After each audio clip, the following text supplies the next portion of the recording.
Namaskaram, good morning, Matthew. Good morning, Sadhguru. How are you, man? I'm good, man. Where do you find yourself? Right now I'm somewhere in southwestern corner of Georgia, just about to enter Florida, maybe Burnswick, somewhere around that. All right. Well, I'm in Austin, Texas. Oh, So that's you're good. an hour ahead of me.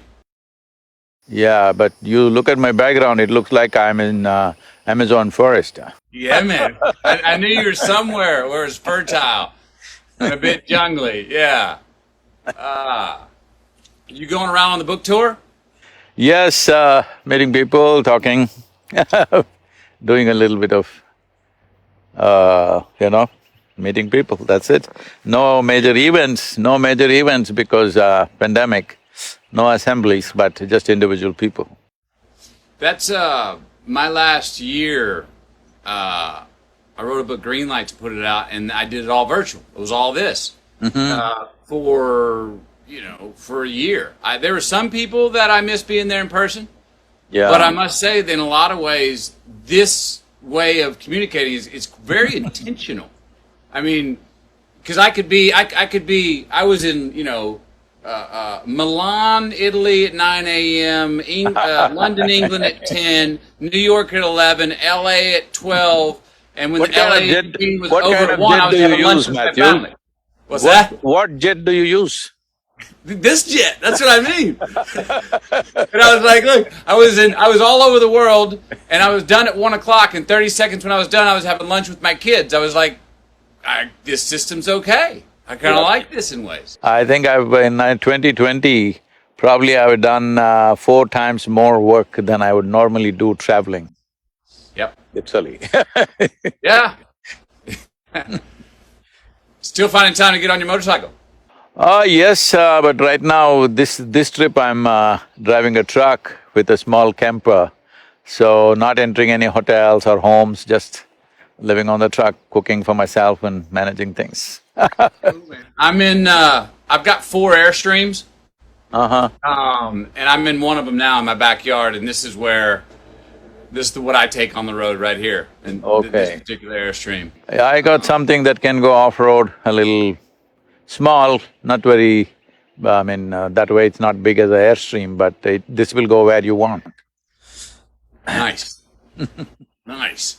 Well, cool, man. I'm glad we're gonna get to talk for a little while. Say howdy. I'm glad to meet you.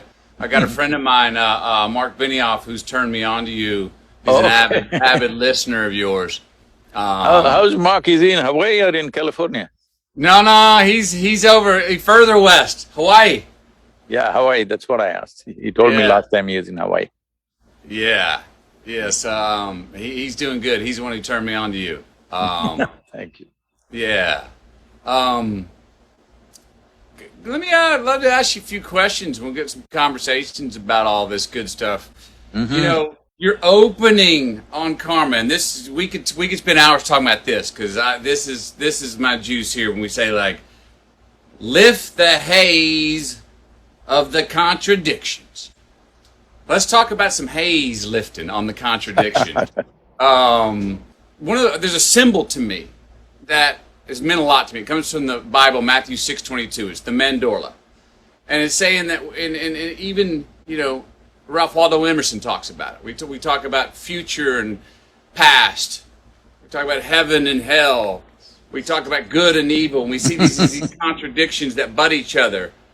And the mandorla covers itself and is the third eye in the middle, and says that spot is the spot of paradox. That spot is where all the truth lies. That's where all the colors of the truth lies. It's not a contradictory shade of gray and compromise. It's actually where all the good stuff is. Paradox has been very helpful for me in understanding and having a high eye, a third eye, and not being so dualistic. Let's talk about that a little bit. Can you jump on that?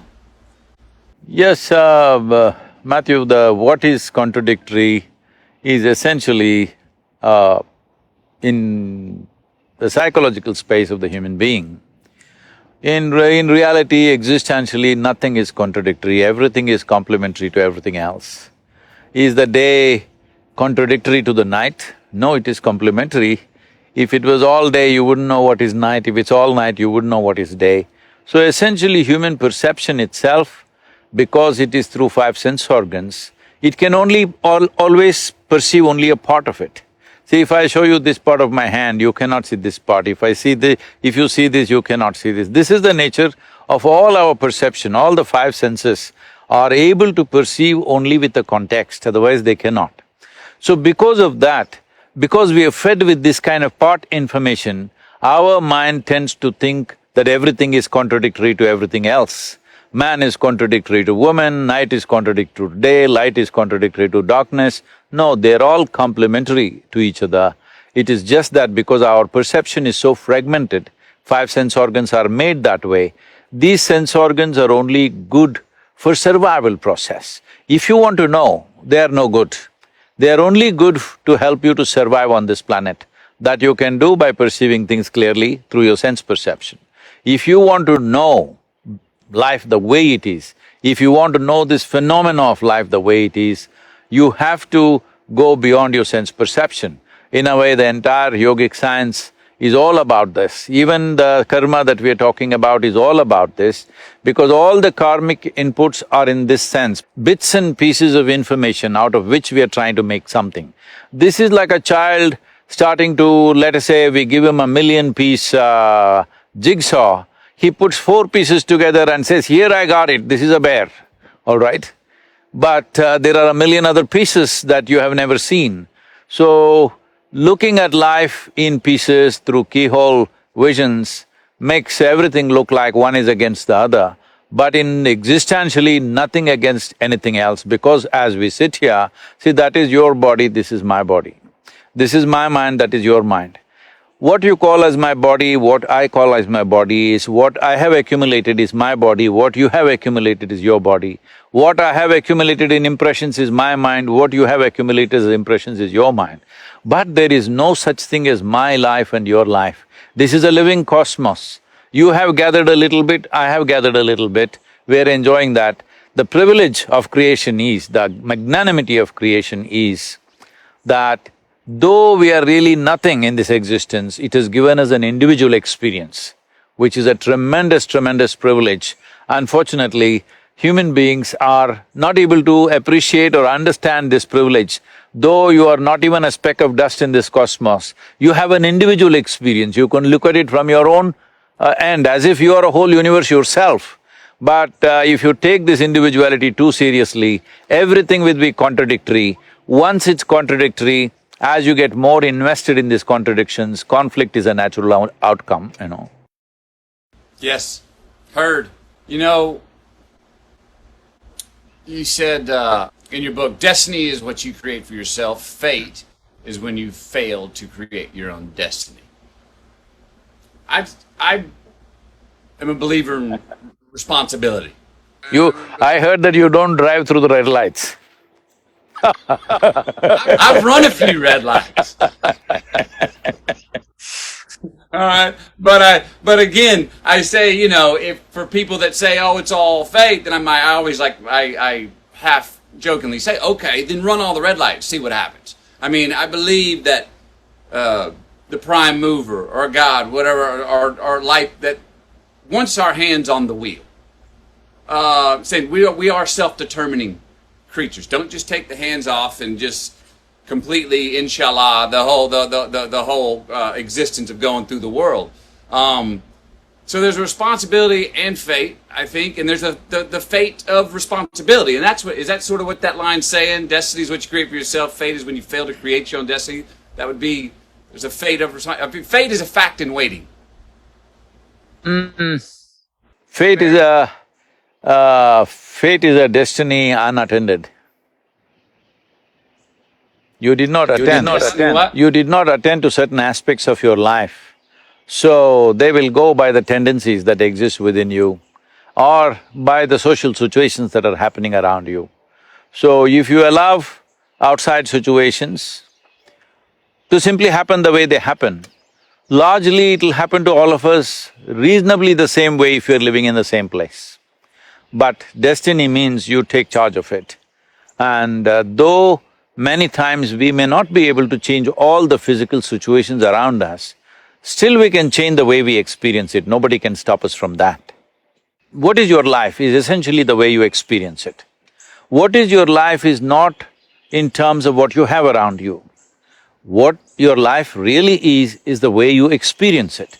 And the way you experience it, or whichever way you experience it, happens within you. What happens within you, if you don't take charge of that, I think it's a wasted life. Outside situations, not always governed by us, there are too many forces around us, everything is not determined by us. What we have outside right now, we were talking about technology. Well, if you and me existed 500 years ago or 1,000 years ago, what we could do would have been very different. So what we are doing now, let us not take too much pride in what we are doing right now, because this is a consequence of the times in which we exist. If we did exist here at 10,000 years ago, I don't know if you would have found a cave in Austin, I would have found in India. So Yeah. Yes, would have been somewhere else doing it some other way. Yeah. So what we are doing is a consequence of times, but how we experience it is entirely ours. A caveman also, there were cavemen or cave women who were joyful and miserable. Today in 21st century, with all the conveniences, there are joyful and miserable people still, all right? So it is the way you experience is determined by you, not by the situations around you. Heard, thank you. You say this line, I love the… You've been reading the book. I haven't read it yet, I've been trying to open it, it never happened. Well, you haven't read your book, you don't need to, you wrote it. You know, I actually just got this 2 days ago. I have not had time to read the whole thing, but I've gone through it and seen some nuggets that felt like lyrics that I like, oh, I like that song. Okay, I hear that. And here's one of those. Karma is about shifting responsibility from heaven to yourself. In this, you become the maker of your own destiny. Now, you just talked on that, but I want to bring up an idea that's something, and my pastor tells me I'm pushing a big rock up a tall, steep hill with this idea I've got. But as a person who likes to play with words, I do as well, I believe that we should be… I'm trying to redefine the word selfish. That being more selfish is actually being more selfless. That being more selfless is actually being more selfish. That we have greater gratification, we have greater joy, we have greater gifts the more selfish we are, the more individualistic. Now, I know that can go out of hand, and I don't mean when it's at the expense…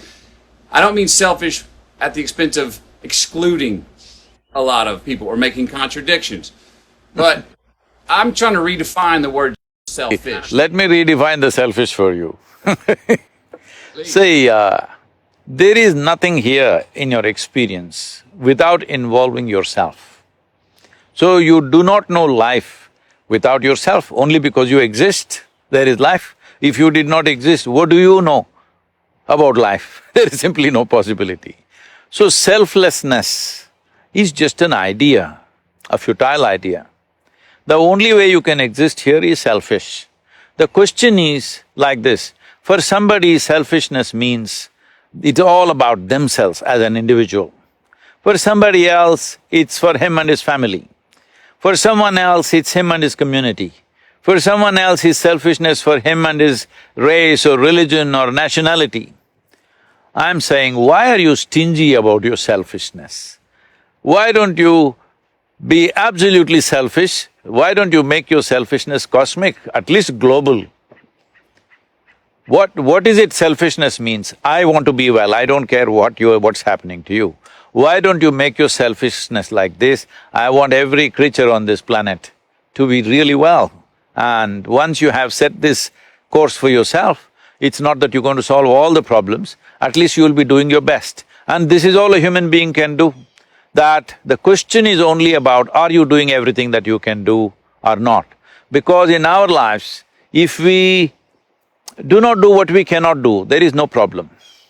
In our lives, if we do not do what we can do, we are a disaster.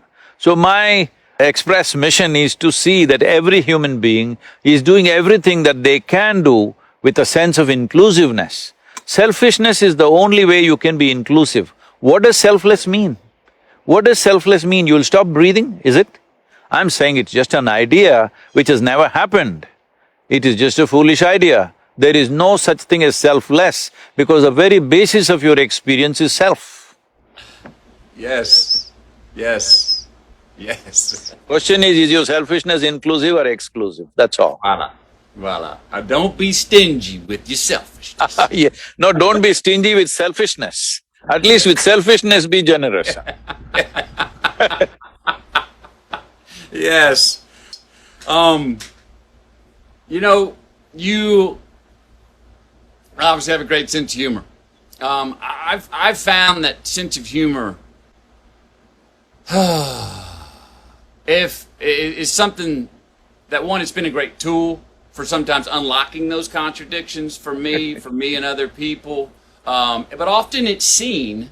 I'm one of those person that will laugh while the quote unquote wound is still a little bit too fresh. You know what I mean? And I'm like, well, no, it's already happened. So let's start laughing at it now. And I'm still going to be responsible and try and fix the problem. But can we do this while we giggle through fixing the problem? And some people that turns off because they go, wait, it's too early to laugh. You can't laugh. You can't. It's too early. We need to be serious about this thing. I'm going, no, I'm still going to do the work. Can we laugh while we fix the problem, or find a way to agree on something, whether it's politically. You have a right to cry only when you just dropped out of your mother's womb. That's the only time you have a right to cry. After that, you should be laughing out. And now about when the wound is too fresh. See, let me tell you this. See, as I said already, all the external situations, our life situations will not ever happen 100% the way we want. Doesn't matter, small situations, big situations. As your involvement grows in the world, you will see more and more things will not happen the way you want. So what happens in the world, we must understand, it's a reality which involves many forces. We are also one little force in that. So we can push it, we can use our skills, we can use our intelligence, we can use our influence and push that piece as far as we can. But there are too many pieces. It will never happen 100% your way or anybody's way, and I'm glad it is so, because if it all happened your way, where the hell do I go, huh? Little bit your way, little bit my way, little bit somebody's way, this is the way world is. But now you're talking about wound. Wound happens within you. So this one space which you call as myself must happen 100% your way. If this is happening 100% your way, you will just see that what a joke it is, everything that happens around you, and how ridiculously it can happen. So when you see this, it's not that you have to have a sense of humor, laughter is inevitable. When you're laughing within yourself, maybe words also come that way. I never thought I have a sense of humor. These days people are telling me, Sadhguru, you have such a sense of humor. Oh, I thought, oh, is that so? It's just that all the humors in my body are working well, that's all.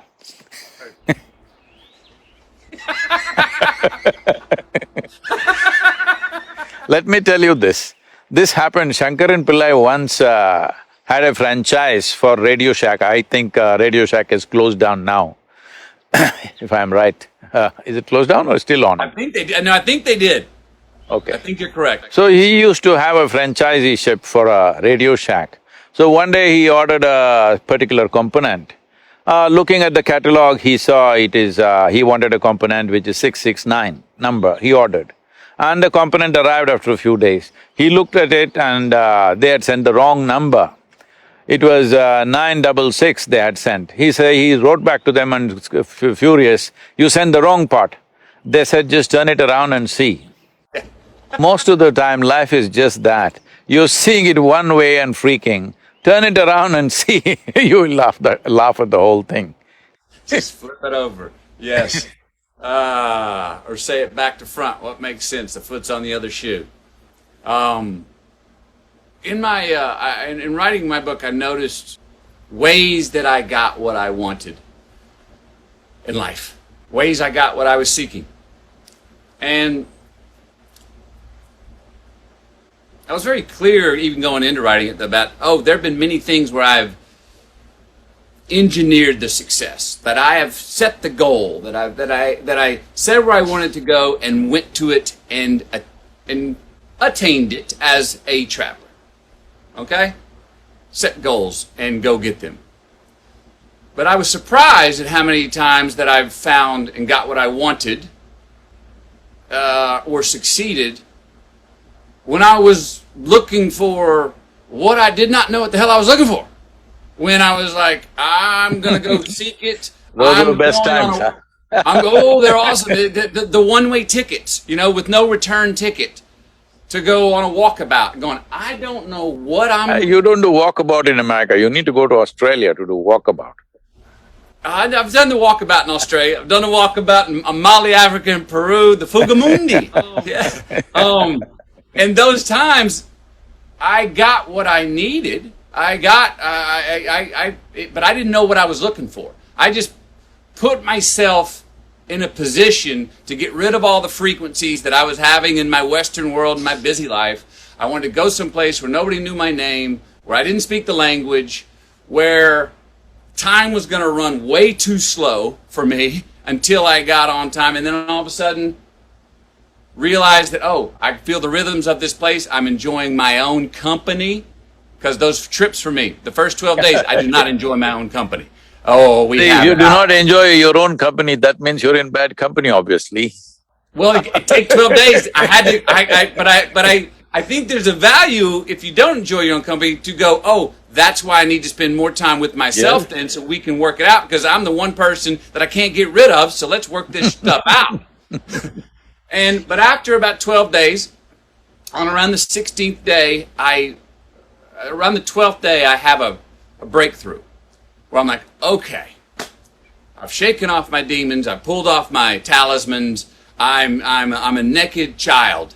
And that's when all of a sudden, boom, an answer comes, and I'm light, and I've shed certain guilt, and I'm present much, and I'm not looking around the bend to see what's coming. I'm not looking over my shoulder to judge where I've been. But I guess my point is, sometimes we don't know what we're looking for, but we go find it. You talk about seeking the unknown, but to put ourselves in a place. Do you think there's a value about put yourself in a place so you can hear it? Put yourself in a place so you can receive it. See, people keep coming to me and say, Sadhguru, please bless me, this should happen, that should happen. I tell them, see, my blessing is, may all your dreams not come true. They get shocked. I said, Sadhguru, why? Says, see, what can you dream of? Right now, I don't know what you're drinking, suppose it's coffee. If you have had 1 cup of coffee, maybe you will dream of a barrel of coffee. If you have $1 million, maybe you will think of $1 billion. I'm saying all your dreams are just exaggerations of what you already know. If you go like this, you're ensuring that nothing new ever happens to you. So my blessing is, may your dreams not come true. May things that you could never dream of happen to you. If you have to be an open possibility like this, it's very important that we understand, that is why karma is important. Karma means it's the bedrock of your memory. It's the bedrock of your memory means who you are right now as a person. Matthew as a person, as a physical person, as a mental person, as an emotional person, and even as an energetic person, it is a certain volume of memory. Here there's evolutionary memory, there is genetic memory, there's articulate and inarticulate, unconscious, subconscious and conscious memories. All this memory put together, an amalgamation of this is one person called Matthew, similarly every other person. So, now do you want to stand on the stage of this memory? Let's say we see this memory like a platform. If you stand upon this, the richness of your life plays out and you can do your today's dance on that stage. But if you sink into it, it becomes like a quicksand and past just takes away people. See, most human beings just see what is it that they are suffering in their life. They are suffering what happened 10 years ago, now, sitting here. And they're already suffering what may happen day after tomorrow. Essentially, they're not even connected with life, they're mistaking their psychological space as existential. They are suffering two most incredible qualities that only human beings possess on this planet, which is a vivid sense of memory and a fantastic sense of imagination. Unfortunately, most human beings are suffering this. Essentially, they're suffering an evolutionary process. They're just saying, if I was an earthworm, I would be more peaceful. Yes, earthworm is a fantastic creature, it is very eco-friendly, all that is fine, but the possibility is limited. The significance of being human is, the possibilities are unlimited, possibilities are immense. This is why we are on top of the evolutionary pile. When I say on top of the evolutionary pile of all these millions of creatures which are there on this planet, well, we are trying to reduce their numbers unfortunately, but of all these millions of creatures, in terms of evolution, in terms of our neurological capabilities, perception and assimilation of what we perceive, we are on top of the world. But most human beings are not feeling on top of the world because they are sinking into the platform of their memory. This vast memory is a tremendous thing. See, otherwise today, I'm just saying, see, here I am sitting, there is an evolutionary memory in me, which tells every cell in the body, clearly speaks, this is a human being. Suppose I got fancy for dog food and started eating dog food for 3 days, will I become a dog? No, there is evolutionary memory within me which will never allow anything like that to happen. Now I am here in United States, let's say I eat only American food, will I become an American person? Will my color change? Will my everything change? No, because there is genetic memory in me. So who you are, who I am, is essentially memory. The question is, will you stand upon this platform and do your act, or will you sink into it and die? This is all the choice you have. Boom. Yes.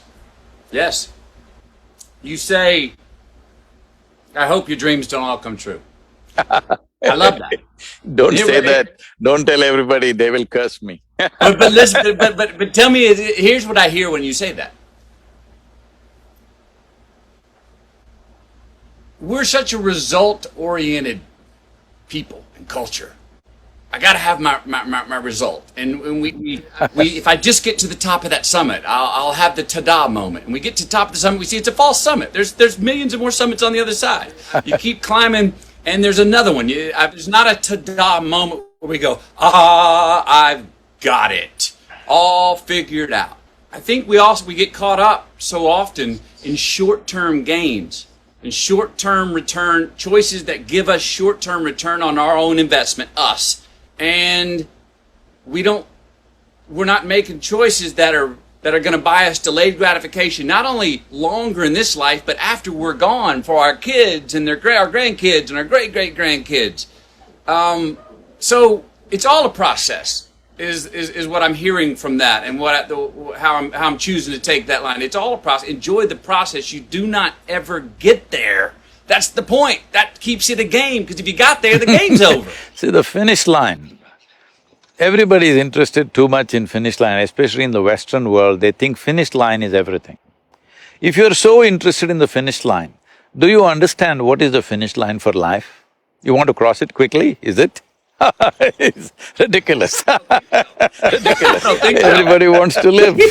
So, living here means that now you're breathing, and here, this is living. So, if you're too much interested in the finish line, then you will cross it soon. That is, you will cross it when you're alive, because so many people are living as if they are dead, dead to everything, except for a few needs that they have. A whole lot of people are dead to all other possibilities of life. In yoga, there is a very good kind of a saying which says, if you have one eye on the goal, you will have only one eye to find your way, which is very inefficient. So, you are rendering yourself incapable of life simply because you want to get somewhere. Where do you want to get? Some imagined place. Where is that place? It is just an exaggeration of the past you've already experienced, because you cannot imagine something that you have never seen. You cannot imagine something for which there is no data, because your mind essentially functions from the data that you have gathered, which is essentially your past. So you want to repeat your past and then wondering why life is so boring. Heard. Heard. Yes. Repeat offenders. Reciprocity, going in circles. I hear you. I've done it before. You said yoga means union. Right? Definition, yoga, right? Mm-hmm. Well, the root word of religion comes from legare and re. And legare means to bind together, and re means again, to bind together again. The prescriptive definition of religion. Mm-hmm. Yoga means union. Those are somewhat synonymous. Is that fair to say? Yoga and religion would be synonymous definitions, Well, or at least in its same direction? essence it would be, but not in its present form of practice. Both, I'm saying. The way yoga is practiced in America is not synonymous of union. The way religion is practiced largely The way across the religion is world. practiced in the world is not synonymous, Yes. not synonymous with what real religion So is either. both of Yes. them, in definition, maybe they are same, but unfortunately the way it is practiced is very different. But why yoga is simply because this is not based on belief system, it is based on your experience, at least you know where the hell you're going. With belief system, you just believe you're going in a certain way, which gives you a certain psychological comfort, it gives you solace. So essentially the choice is this, are you seeking solace in your life? That is, you want to just quieten your mind and be happy with little things, or are you seeking a solution for this life? Because once you have come with this human intelligence, if you don't immediately get engrossed with some petty thing around you, it is natural for every human being to think, what is all this about? Where did I come from? Where will I go? What is the process of this life? What is the meaning of this? What is the purpose of my existence here? And is my existence just a blimp that I just come and vanish, or is there something else? Essentially, what is the nature of my existence? This is a question that no human being can avoid unless somebody works on you very young and they tells you are this, you are that, you are going to this heaven or hell or whatever. Unless somebody washes you up like this, it is very, very natural for every human being to ask these questions. And these questions are good, this confusion is good, because when you realize you do not know, see, people have misunderstood and unfortunately not understood the significance of I do not know. I do not know is the most significant thing in your life, because the moment you see I do not know, the longing to know, wanting to know, seeking to know is a natural consequence. Once there is a strong seeking, knowing is not far away, because anything that you wish to know about life, you don't have to search through a microscope or a telescope, because you are life. This is life. Right now I may call this by a name, right now it may have an identity in the world, but essentially this is life, and this is the only life I can experience. See, right now all these beautiful trees, I don't experience them. I only experience them the way they happen within me, the way they reflect in the firmament of my mind, and how I relate to them. Whichever way, I will only experience these trees within myself. There is no way I can experience these trees out there, and that's true for everything. You cannot experience anything out there, it can only happen within you. All experience, pain and pleasure, joy and misery, agony and ecstasy can only happen within you. Every kind of experience happens within you. When you understand this, well, if you realize I do not know, and then you start looking, naturally you will understand this. Once you understand this, finding the nature of your existence and becoming the master of your destiny is a natural consequence. The problem is we kill I do not know with belief systems, ideas, philosophies, ideologies. If you keep all these things aside, I think that's what in some way you did in your desert. I don't know which desert you went to. You didn't go to Kalahari, did you? No, it was Sahara and then West Texas. Okay. So, So in a desert means you're alone. So as you said in your own words, initially you're confused and struggling, but then as you pay attention, because when you nothing else to pay attention to, you naturally pay attention to how you work, every muscle in your body, the breath, heartbeat, everything, then you will start noticing what you call as within or what you call as me is an entire universe, and that's the only universe you've experienced. You have not experienced any other universe. The only and only universe and the only and only world that you have experienced is what has happened within you. Once you realize this, then you fix the world the way you want it, within yourself.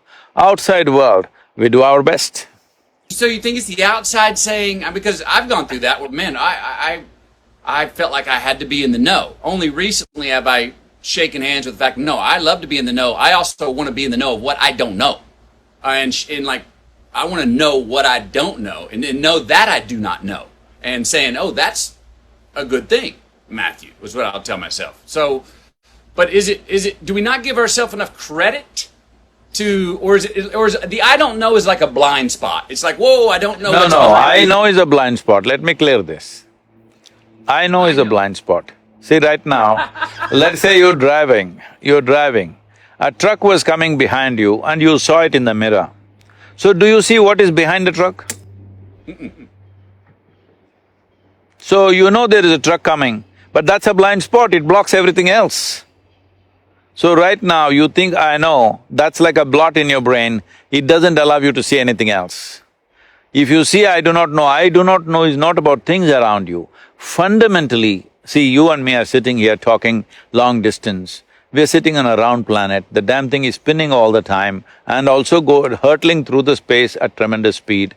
In the middle of nowhere, nobody knows where this cosmos begins, where it ends. In the middle of nowhere, a tiny little mechanism called solar system. In that tiny little, super tiny place called planet Earth, in that Texas is a micro super space, in that Austin City is a super micro space. In that you're a big man. This is the problem. Because the moment I think I know, I become big in my perception. Once I become big, inevitably I'll make a fool of myself. Whether I realize this in this life or not, somebody who has eyes to see will see this is a bloody fool.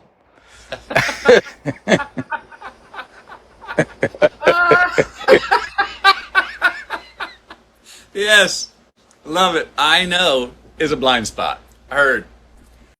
But we tell ourselves, the world tells us the opposite. That no, to do, the self-assurance, the confidence, even if it's a false confidence, will get you, more of what you want. We reward that in life, in this life, in the mortal life. We reward that with money, with jobs, with even blue ribbons and gold medals sometimes. Is it an act of courage to lean into the I don't know? Is it to seek what you don't know? Is it a courageous act, or is that too much of come from a belief system? I'm just trying to make it tangible because yes. in this, Right now, do I know you are Matthew, I wouldn't dare try the second name. McConaughey. McConaughey. Rhymes with what would Madonna say? So, so I know you're Matthew McConaughey, but do I know you? I don't know. I know you because when I see a person, I know many things that I know, I need to know to interact, to be with them and everything. But do you know some life absolutely? You do not know. So with the I do not know does not mean you are ignorant. I do not know simply means that maybe right now I'm seeing the surface, I'm always willing to look deeper and deeper and deeper. But the moment I say, oh, I know what's Matthew, he's a file in my mind, it's finished. So, I do not know does not mean that it's ignorance. See, we must understand this. See, however much knowledge you have, even if you have digested the libraries on this planet, Still what you know in this cosmic space is a minuscule. But our ignorance is boundless. So the whole yogic system always identifies with ignorance. Because if I identify with my ignorance, then whether I am awake or asleep, my intelligence is always on, it never sleeps. The moment I say I know, my intelligence goes to sleep, it gets lazy. This is essentially determining what is the quality of your life. So do not ever let your intelligence go to sleep by saying, I know something. Do you know a blade of grass? I'm asking all the top scientists on the planet. Do we really know a blade of grass? Absolutely. We do not know. As you look deeper and deeper and deeper into it, there's more and more and more to it. See, the top scientists in the world have openly saying, we not only do not know, we will never know. All right? So this is does it mean these people are ignorant people? No, they may have more knowledge than most people on the planet, but they are saying this because they have looked deep enough into life. And if you look deep enough into life, you will naturally see what you know is a minuscule, what you do not know is an endless possibility. So do you want to take away the boundless possibility because you know a spot? I don't know is not ignorance, it's an endless possibility. Ignorance is a boundless thing, knowledge is a very limited thing. Fun. Fun. That's what this sounds like, fun. The adventure. Can you open up your definition of expansion? What most people would say would be your teaching, you call it technology. That clicks with me too. But can you open up, to talk about your definition of expansion for us? Everything, right? See, before that, what you referred to as technology, why this is technology is, see, if I give you a belief system, you may believe it, you may not believe it. If I give you a teaching, you may like it, you may not like it. If you give a philosophy, you may agree with it, you may not agree with it. Now I give you a technology. All you have to do is learn to use it. Whoever learns to use it, for them it'll work, it's as simple as that. So, it doesn't matter, right now, some people were complaining when that ISIS war was going on in Syria and Iraq. In America, some people that I know were complaining, can you believe it, they're using our iPhones and doing all these attacks. I said, this is technology. Whoever learns to use it, it'll work. You don't have to say any of your religious slogans to make it work. You learn to use it, it works. So this is… yoga is a technology, you just learn to use it. It doesn't matter who you are, what you believe, what you don't believe, all this doesn't matter. You just learn to use it, it will work. So what is expansion? See, word yoga means this. Well, you already came to a little verbal meaning of that, which simply means union, or actually that other definition you said, I'm sorry, I'm neither Latin nor Greek. So you said something about yoking, all right? To bind together again. To bind together. The word yoga literally, if you go back to its original meaning, it means to yoke. You yoke together. See, right now what yoking means is, see, when you sit here, you are an individual person. This is why I said the greatest magnanimity of creation is, it gave us an individual experience. There are swarms of insects here. For them, they don't have an individual experience, they experience themselves as a swarm, as a species. But we experience ourselves as an individual. Unfortunately, instead of enjoying this privilege, we have made this into a point of conflict between each other all the time, me versus you.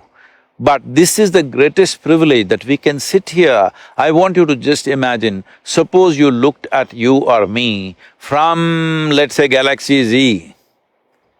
What are we? Even through a telescope or a microscope, we are not visible. It doesn't matter what they have, we are not visible. We're such a tiny speck of dust, literally. But we have an individual experience, it's not a small thing. We can look at the universe and wonder what this is all about. This is not a small thing. So this individual experience or the sense of being an individual, when you take it too seriously, then you get lost. Then you have to yoke with the creation. You have to become one with it. Only then you know life, otherwise you are misunderstanding your psychological world as existential.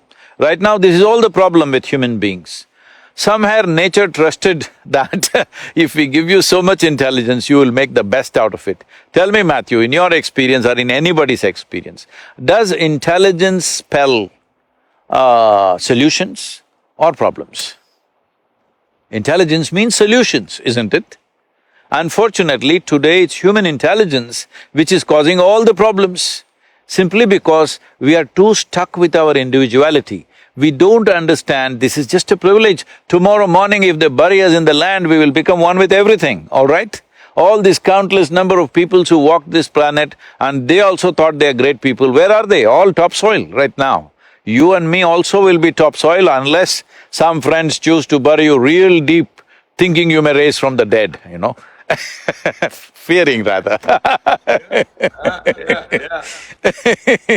So I'm saying, we are anyway part of this. Without taking a breath, we cannot live. Without food, water, we cannot live. Without constant interaction, we cannot live. But we are acting like concrete block individuals. We are absolutely individual. Yoga means you obliterate the boundary of your individuality so that you experience your universality. Once you experience your universality, if I experience everything around me here, everybody around me here as a part of myself, after that, do I need any morality? Does somebody has to tell me, don't drop them, don't kill them, don't do this, don't do that? Once I've experienced something as a part of myself, with that I have no conflict. This is yoga. See, right now, for example, these 5 fingers, I have 5 more, okay, I'm only showing you 5. These 5 fingers, you also have 5, not bad. So, these 5 fingers, right now I experience them very much as a part of myself. But this is just the food I've eaten. Food I've eaten means it's just the soil that I'm walking upon right now, it's just a piece of the planet. But right now, this is very much me. In my experience, this is totally me. Now, why is this so? See, right now, there's a glass of water here. The water in this glass, is this me? No. If I drink it, will it become me? Of course. More than 70% of my body is water. So what is it that happened? All that happened was, as you have a physical body, you have a sensory body. Your sensory body is the boundaries of who you are. See, if you touch your right… you do this, Matthew, with your right hand, just touch your left hand. Is that you? 100%, isn't it? Touch the chair on which you're sitting, is that you? No. No, how do you know? It's just that here there are sensations, here there are no sensations. So essentially what you're saying is, what is within the boundaries of my sensation is me. What is outside the boundaries of my sensation is not me. So, the sensory body has a presence of its own. We can just do this experiment right now. Just close your eyes, just for 20 seconds, briskly rub your hands like this.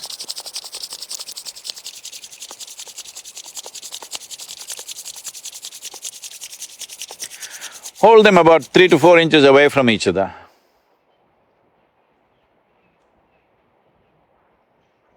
Something happening between them, isn't it? Yes. So, what is happening is just that because of exuberant movement, now your sensory body expands. So, you know why people are rubbing each other all the time? Because somebody who is not you, you begin to experience them as a part of yourself, maybe momentarily, but it happens. So right now what yoga means is, you sit here without any outside activity, just sit here and make your life energy so exuberant and active that your sensory body expands. If your sensory body expands to the size of the room in which you're sitting, you will experience everything around you as a part of yourself. If your sensory body expands like the universe, then we say you are a yogi. That means you become one with everything. Today, if you go to a yoga program, In a studio, people are calling themselves yogis, that's not what it means. It means that you obliterated the boundaries of your individuality and you became one with everything in your experience. Even if this happens for a few moments in your life, after that you are never the same again. Because everything that you see, man, woman, child, tree, animal, bird, everything, somewhere deep inside you know this is part of me. When you know this, you don't have to be driven by commandments or morals or values or ethics, no. You are running out of your humanity, the life that you are, and that's the way you should be. If your humanity is dead, then you need lot of morality. If your humanity is alive and overflowing, everything will be fine, you will do the best that is for yourself and everybody around you. And we would completely live a different life. And right now with this pandemic and everything, this becomes very essential. This is the time for us to stand up and show what kind of human beings we are. Yes. Yes. Individually. And what you just said about the individual experience is all, that's who we are, that's all we have. But the yogi is connected with the universe, all right? So the I, it's where the I meets the we. The yoke of the I and the we. Would that be fair to say? That's how I phrased it. I and the all. Is it I and the all? We means there are still multiples, all right? So all, I and the all? Yes, you are the all. Right now, I launched a whole program, an ecological program in India based on this. I saw that we had to increase the green cover in the state in which we were, which was at about 16.5% at that time, the aspiration was 33%. So I told them, see, you have to plant 114 million trees in the next 8 years.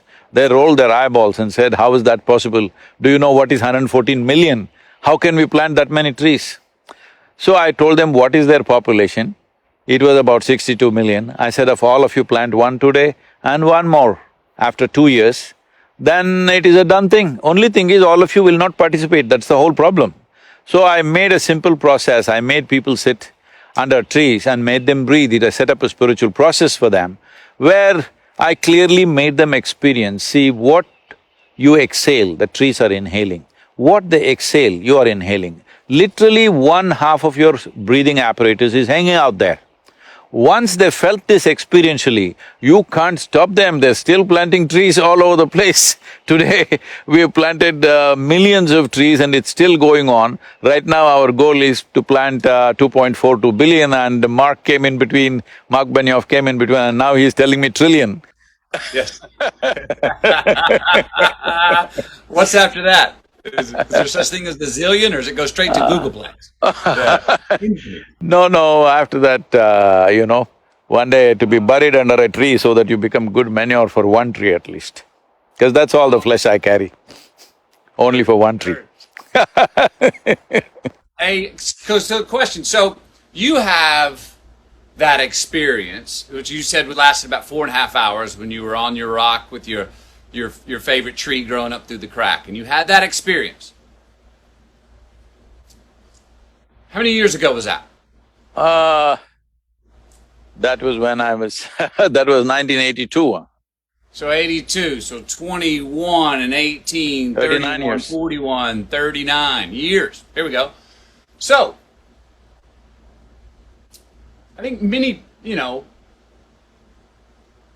most people go and have had certain experiences where they felt like what I would call crossing the truth and going, whoa. I know I've had experiences in my own life where I'm like, that was true, it landed on me, it was as light as a butterfly but strong as a lightning bolt. I know that what I just realized is true for this time, that time, and all time, and I have to tell myself now, the hard work, Matthew, is going back into the busy society and maintaining it. Now, the problem with maintaining is I was doing tools to try and hang on to it, which is not what you're saying. No. You're saying, boy, it happens. It doesn't need maintenance. It's not You're maintenance. not maintaining the sky, are you? Nope. You're not maintaining the sky. So, in our perception, in human perception, boundlessness means the sky. Boundary means the planet, in a way. Okay. So, When something really boundless, you cross some limits. See, so many people, especially maybe not so much in Texas, I don't know, but more in California, I'm going there in a few days. Everybody talks about how they broke their barriers because they smoked this, because they drank this, because they did this. See, all this is fine, I'm not saying it's not genuine. See, it can be induced in so many ways, okay? You can simply do it if you just dance yourself crazy, like you know how the Native American people were doing. They were just dancing themselves into states where literally bordering on life and death kind of dance. But because of that, they broke through. But these kind of things if you do, you will have experiences. Definitely it may bring some sense of wisdom, but it'll also get you addicted to that particular activity. If any that particular activity, maybe a dance, maybe a drug, maybe a smoke, whatever it is.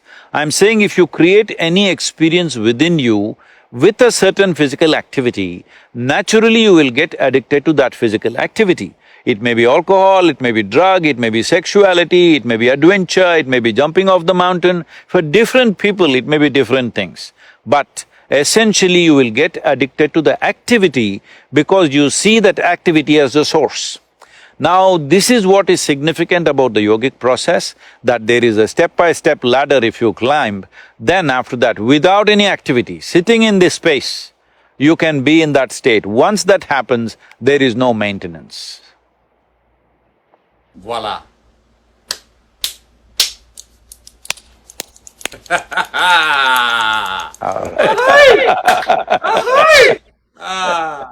Well, beautiful. I could would love to go on talking hours, days, and hanging out, etc. I really dig where you're coming from and happy you're sharing what you're sharing, because I think you're turning a lot of people, obviously turning a lot of people on to themselves, and amen for that, for keeping us involved, and boy, we need that, like you said, we need personal involvement now more than ever, to evolve as a species, it seems, you know. So this is a time, I'm saying, particularly in India right now, last 2 weeks have been grim, all right? It's been a very grim situation out there and still going in that direction. Well, now lockdowns, curfews, all coming, maybe it'll turn back a little bit, but we need to understand this, that we have come to a time where there are many, not mainstream scientists, there are many, other kinds of scientists who look at various things. They need not be 100% wrong or 100% right. They're talking about how this has all happened because of the biological push we have done on other creatures, whatever. This is a script for a Hollywood movie, that how we pushed the biology and how all the virus sat together and planned and got at us. I'm saying not that, but I'm just saying, essentially, we have reached a point. Different generations have reached different kinds of situations, but we have come to a place, our fortune is right now, this virus, the carrier, the sole carrier is human being. Earlier, we've had this kind of pandemics or epidemics where carriers were mice, birds, mosquitoes, other kinds of things, we couldn't stop them. What we were thinking of in our mind at that time is how to completely eliminate all the mice on the planet, how to get rid of the mosquitoes, absolutely, genocide. We were planning genocides on them. But right now it is us, we are the carriers. You can see this as a great blessing and a great curse. If you would see it as a blessing if you are a conscious human being. Because if all of us across the world, I know this is right now an utopian thing, if all of us had the sense to 14 days, just be with 2-3 people that we are and not meet anybody for 14 days, the pandemic is largely over, all right? But we won't do that. We need a haircut, we need to go to the pub, we need to do this, somebody needs to go to the temple, somebody needs to go to the bar. Everybody has all this because we are such compulsive creatures right now. The significance of being human is, there's nothing big about us except that we can conduct the same things that the animals do consciously. We eat, we sleep, we copulate, we die, all right? The question is If we do it consciously, it looks human. If you do it compulsively, it looks animalistic. So right now, this is the time for us to exhibit how conscious we are. As a generation of people, what sort of people are we? Simple commitment, I will make sure I am not infected.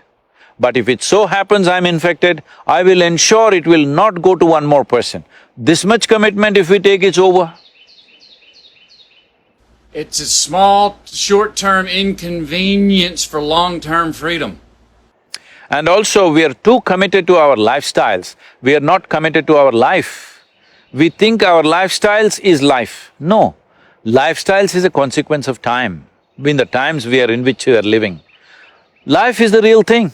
So right now, focus on life, that this life should not be put to risk, no other life should be put to risk. Lifestyle doesn't matter, you can make your lifestyle differently, what is the big deal? Yeah, I'm driving and sleeping in a truck so I've changed my lifestyle completely. I hear you. Oh, I hear you. Great talking to you. Thank you, Matthew. Today. I look forward Wonderful. to our next time. Yeah, I hope to catch thank you up for the somewhere. wisdom, the laughter and all. I hope you have a great road trip and keep enjoying yourself out there, getting off-road. And we'll talk to you next time wherever Yep. you are. or I'm in crossing person. Texas, keep the cowboys off me, huh? Oh, come on. You'll fit right in here. Come on in. Howdy. It's about 974 miles east to west. Come on through, man. Stop wherever you want. Hospitable state. We'd love to have you. Let me know when you come. Yes, thank you. Sadhguru, Thank you, Matthew. appreciate it. Wonderful. Yes, sir.